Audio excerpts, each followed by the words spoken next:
Hey there. Have you ever heard of someone who decided to change the whole country just by being themselves?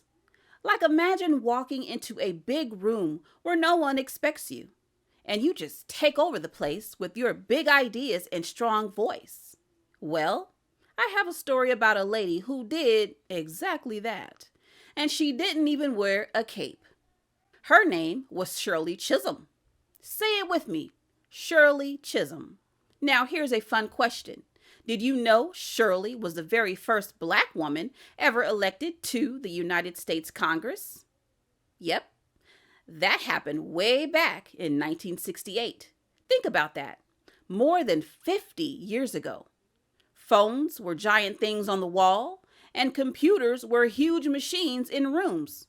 No TikTok, no Instagram, just Shirley's big dreams and a loud voice. But here's the really cool part. Shirley didn't stop being a congresswoman. Nope. She went even bigger and said, I'm running for president. That was in 1972.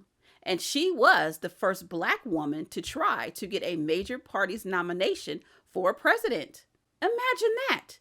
A woman, a black woman saying, I want to be the boss of the whole country. That took serious courage. Let me tell you some neat stuff about Shirley that most people don't know. She grew up in Brooklyn, New York, in a neighborhood called Bedford-Stuyvesant. It was a busy place where people worked hard and dreamed big. Shirley's parents came from the Caribbean islands, so she grew up in a family that knew what it meant to work for a better life. Shirley learned early that life was like climbing a jungle gym. You have to keep moving, even if it's tricky. When Shirley was just a kid, she didn't just wait for things to happen. Nope. She loved school and reading books. But more than that, she wanted to help people. She was like a superhero in training, learning how to stand up for what's right. Here's a fun fact. Shirley's nickname was Fighting Shirley. That's because she never gave up, even when people told her she couldn't do something.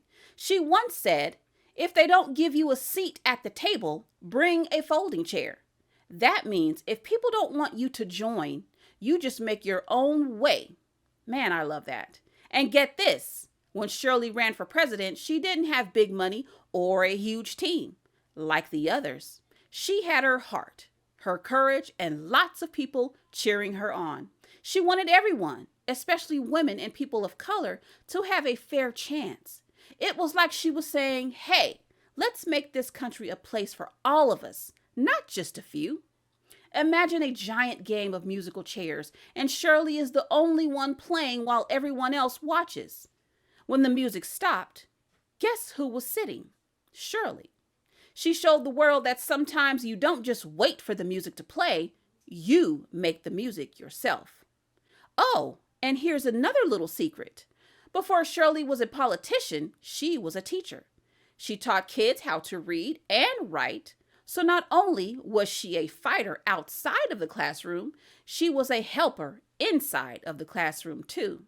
Like a real-life Wonder Woman with chalk and boots. Now, picture Shirley walking down the halls of Congress. Imagine the looks on people's faces. Surprise, curiosity, maybe a little, who was this powerhouse? But Shirley, she walked like she owned the place, because she did. She was there to shake things up and make sure everyone's voice was heard. Shirley Chisholm's story is like a big rainbow on a rainy day. It reminds us that even if things look hard, even if people say you can't, you can still stand tall, be brave, and change the game. So next time someone tells you something is impossible, just think about Shirley. Fighting Shirley, who said, I'm here, I'm ready, and I'm not going anywhere. All right, friends, that's our story for today. Remember, be bold, brave, and a little bit loud. That can change the world. Just ask Shirley Chisholm. She did it without a cape, just a big smile and a bigger heart. We'll catch you next time on Fresburg Live, where the stories come alive and dreams get loud. Peace.